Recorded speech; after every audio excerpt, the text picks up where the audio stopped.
Let's get into the story behind Bob Dylan's legendary song, Like a Rolling Stone. Yeah, Rolling Stone magazine literally called it the greatest song of all time.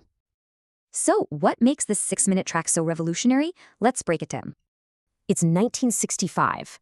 Dylan is 24, a folk hero, but he's miserable. He was so burned out after a rough tour, he was actually ready to quit.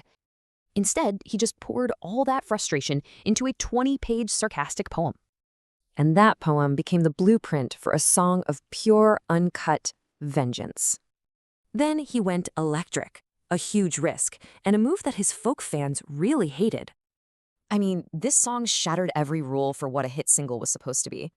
At over 6 minutes, Columbia Records said, "No way, it's way too long for radio."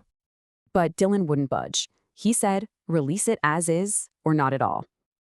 So they did, and bam, it shot straight to #2 on the charts. And get this, the song's most iconic part? It was a total accident. Yeah, this 21-year-old just sat at an empty organ and improvised that legendary riff. But it wasn't just the sound. The lyrics were a straight-up verbal attack. He's calling out this character, Miss Lonely, asking how it feels to have nothing. The title comes from that old saying, a rolling stone gathers no moss. But Dylan twists it.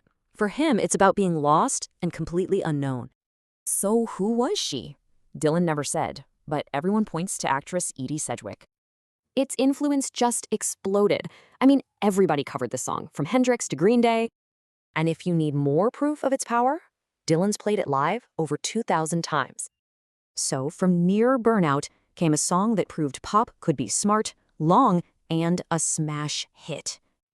Which leaves us with the song's big question: what does it mean to be a Rolling Stone?